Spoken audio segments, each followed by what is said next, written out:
Caitlin Clark is going to miss tonight's game, and she's got a groin injury. I have been banging the drum online and on here for the last 2 weeks saying there's something wrong with her legs. There's something going on. Is it the nagging quad injury? But it's something to do with the lower half of her body. It is a groin injury. Now we've got an idea of why she's struggling from long range, where it requires, some real push. Caitlin Clark's groin just waved the white flag like it lost a bar fight. And now she's riding pine. But hold up, it gets even spicier. Dewana Bonner didn't just throw shade. She tossed the entire kitchen set. Fever fans are in meltdown mode, trade tantrums are erupting, and this drama's messier than a raccoon in a trash can. What sparked Bonner's sudden snap? Why is Caitlin's injury the unexpected plot twist? And who lit the fuse in Indiana? Strap in, this isn't just drama, it's a full-blown soap opera, with sneakers and no commercial breaks. On it, and that is the news that Caitlin Clark is out with a groin injury. Now, if you guys have been watching the Indiana Fever and Caitlin Clark play over the past 3 games, it is very clear that Caitlin Clark is not feeling like Caitlin Clark. She has only made 1 3-pointer in her last 3 games, and even just last game, she only had 6 points. But it wasn't only her performance on the court that was worrying fans, it was also just her demeanor, her energy. It felt like something was wrong. She wasn't hyping up the crowd like she normally. First it was the hip, now it's the groin. At this point, Caitlin Clark's body is firing off more red flags than a malfunctioning carnival ride. This isn't just a string of bad breaks. It's starting to feel like a conspiracy. Every matchup turns into bumper cars with a basketball, and somehow Caitlin's the only one showing up without a helmet. This isn't tough luck.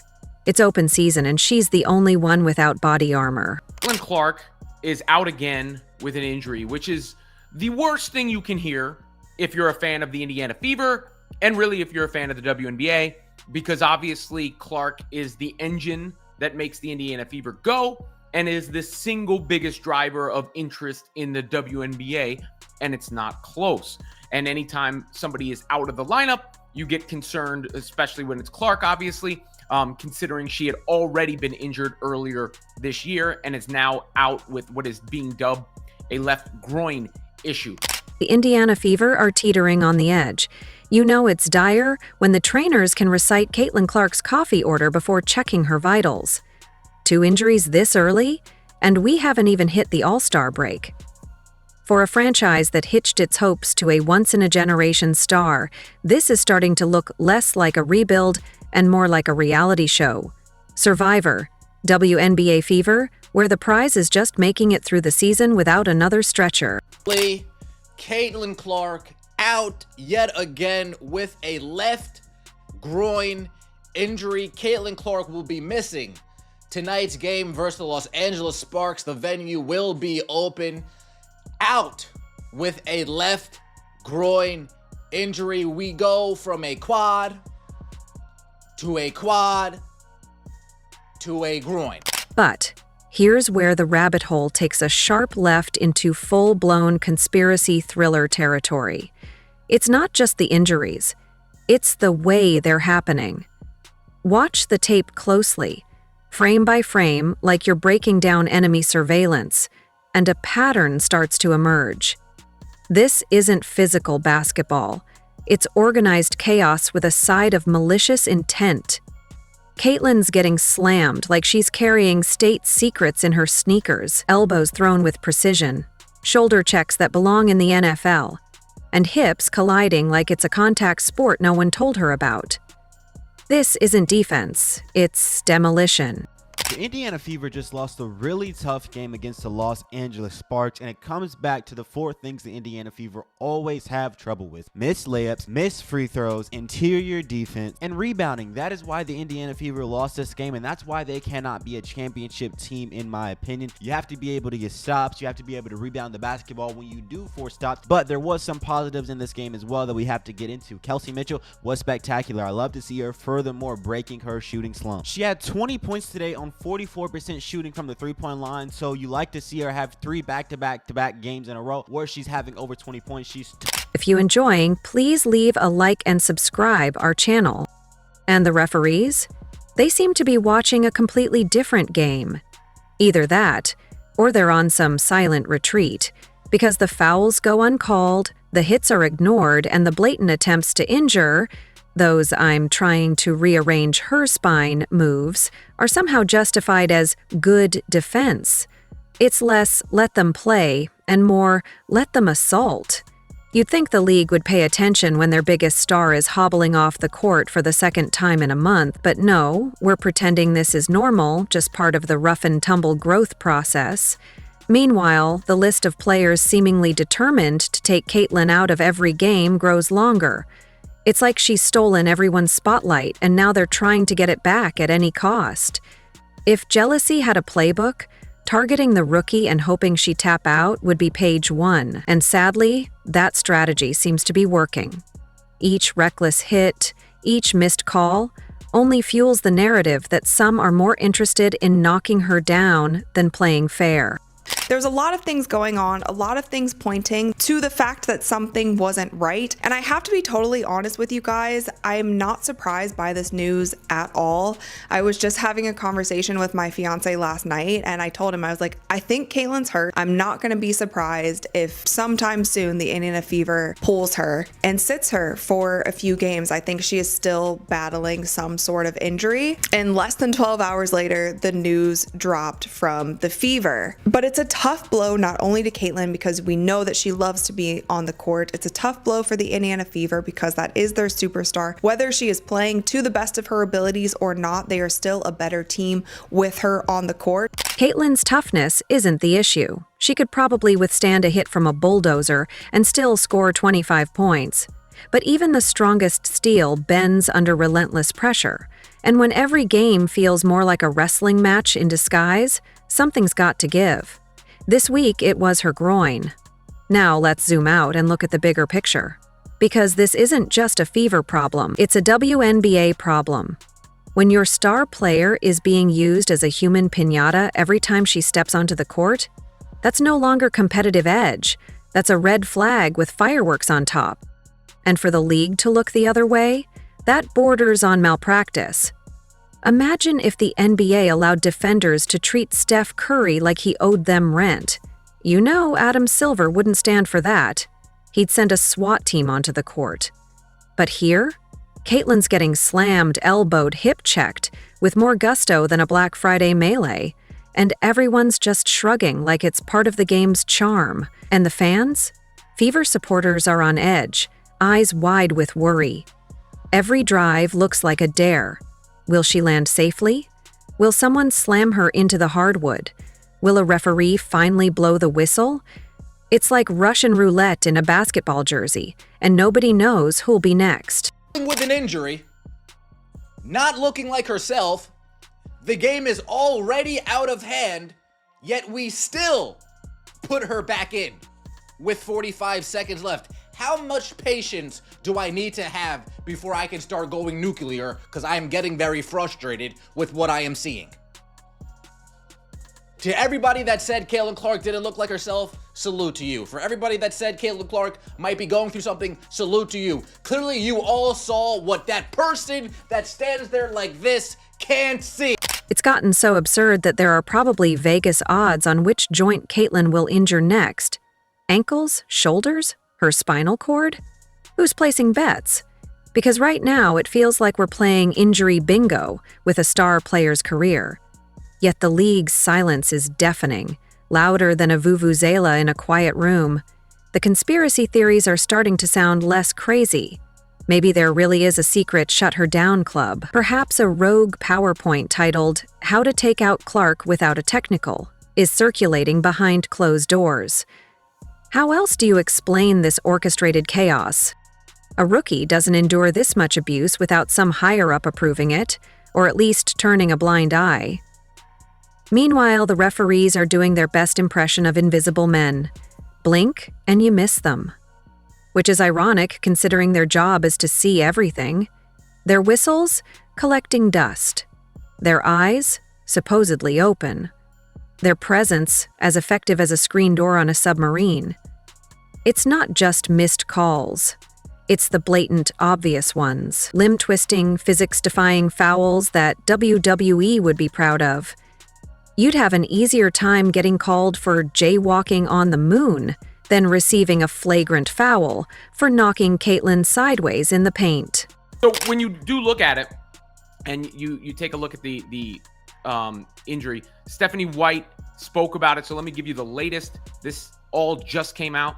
So this is all as I speak, basically. Tony East, shout out to him. This is the video of Stephanie White discussing the Caitlin Clark injury. With Caitlin, when did you guys find out about this groin injury, and how much of an absence do you expect from her beyond today? Yeah, late last night. I think it's very much a day-to-day thing, how she responds to treatment. I stay in my lane and let our strength and conditioning and our physical, our AT staff do what they do best. But yeah, I found out late last night, and then we'll treat it day to day. But hey, let's not bother protecting your most marketable star, right? Let's just keep allowing her to get battered as if she's in a fight club nobody signed up for. Who cares about health and safety when chaos and drama are more entertaining? At this rate, the Fever might need to consider a backup Caitlin Clark. Maybe clone her. Or better yet, wrap her in bubble wrap and have her launch threes from a safe padded pod at half court, because this hope she survives approach isn't sustainable. That kind of stress doesn't just wear down muscles, it chips away at confidence.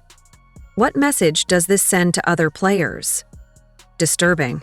To young fans? Confusing. To referees? Apparently don't worry about it. And to Caitlin? Maybe she should wear armor, bring a lawyer, or duct tape her limbs before tip-off. Because at this point, survival seems more important than the game. It looks like the cat is out the bag, dog, for Indiana Fever star Caitlin Clark. It's being reported that she has suffered a left groin injury and she is out. Now, we all knew Caitlin Clark's health was a major issue. She has simply been playing some of the worst basketball of her career, and a lot of people, even myself, has been pretty vocal about Caitlin Clark and this shooting slump. A lot of people was blaming it on the front office. That's why I didn't even go down that line and produce content blaming it on the front office. There had to have been a reason why Caitlin simply wasn't Caitlin, and I told y'all, sources was telling me that something was. And yet, despite all of this, the rookie's still delivering. Even on one leg and a prayer, she's managing to rack up highlights and keep the team in the conversation. That's not just impressive, it's borderline miraculous. But miracles have limits, and so does the human body.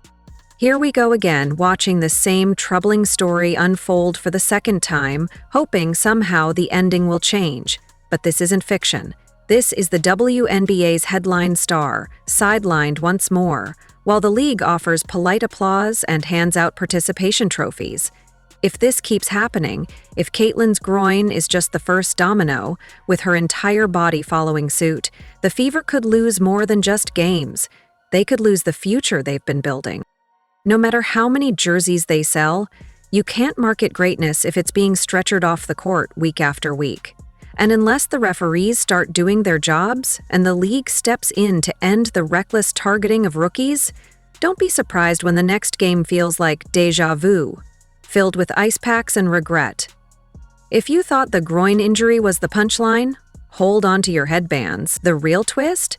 Caitlin Clark hasn't even been herself for weeks before this latest hit. And that's the story no one's talking about.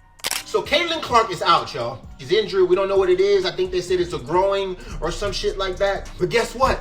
It's not the end of the world, y'all. Only reason the WNBA will suffer is because they don't know how to market their game. Because they rely on being a one-trick pony. That's just like if you're a content creator and I make one viral video, but after I go viral, I stop making videos. That's the problem with the WNBA. They don't know how to make their league popular. They don't know how to celebrate their league and their players. See, Caitlin brought everybody to the WNBA because she has a rare skill that nobody in the... That spark? A little dimmer. The fire? Still there, but flickering like a light bulb in a horror movie. You could see it. Something was off. She was dragging more than just defenders behind her. She was carrying the weight of an entire league's expectations, plus a few elbows to the ribs for good measure. It was subtle at first. Missed shots that usually kissed the net. Hesitations where she'd normally slice through defenders like a hot knife through marketing budgets. Less bounce in the step, more fatigue in the eyes, not because she's slumping. No, don't even go there. She's still playing better than half the league with one leg and a pulled groin. And this is where it all gets darkly hilarious, because now she's injured and the Indiana Fever management is staring at their crystal ball. Only this time, the ball's showing them a nightmare. No Caitlin Clark? That means no money. No ticket frenzies, no triple-digit TV ratings, no Clarkonomics. It's like someone just unplugged their only power source, and they're standing in the dark, asking why nothing works. Can we stop treating Caitlin Clark like she's some type of villain? The hate that she gets from the other players in the WNBA is unmatched, and I don't understand it. All she's trying to do is put the WNBA on the map and raise it to another level, which is all she has done since she's gotten into the league. Ticket sales are through the roof. Sold out arenas because of Caitlin Clark. The ratings are through the roof. You've got more eyes and more people watching the WNBA now more than ever because of Caitlin Clark. And y'all steadily want to speak bad on her name. Y'all want a flagrant foul, trying to fight her, mess her up in the games. Not regular basketball fouls. These are blatant, flagrant fouls trying to hurt this score. Clark is the currency, not just for the Fever, for the WNBA. The walking headline, the franchise investment, the one-player bailout package. Without her, Indiana's games feel like watching a movie with the lead actress missing. Sure, the supporting cast is cute, but we all know why the seats were filled in the first place. And now comes the million-dollar question. Should Caitlin even play in the All-Star game? Let's be real. What does she stand to gain? Another shoving match masquerading as competitive spirit? Another run-in with defenders who treat her like a crash test dummy? This isn't an honor anymore. It's a setup. One giant marketing stunt pretending to be a celebration of talent. Let the league feel what it's like when she's not there to save the show. Let the Fever management finally grasp the fact that their entire business model is being held together by the knees of a 22-year-old who just wants to play basketball, not be tossed around like a rag doll for quarterly profits. Because here's the brutal truth. They haven't been protecting her. They haven't given her the space, the rest, or the strategic rotation time she needs to actually be at her best. Now we finally know what it is, and it is a groin injury.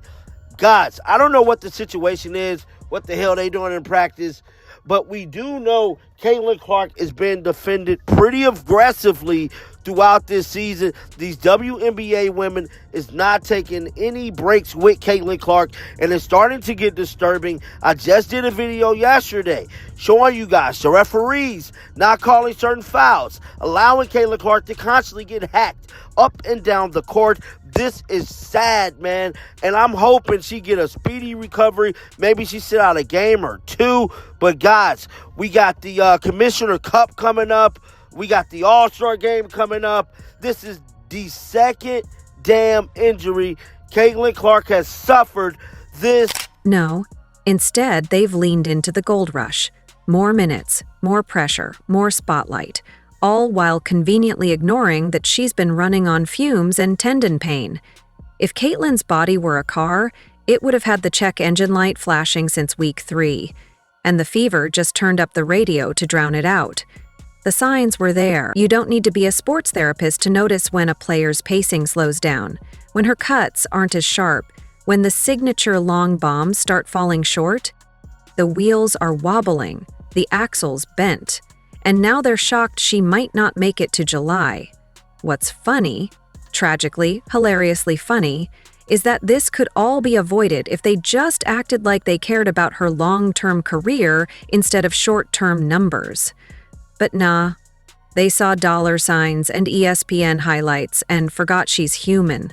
The league's walking ATM has a groin strain now, and everyone's scrambling to find the pin code again. And here's the kicker, Caitlin shouldn't care either.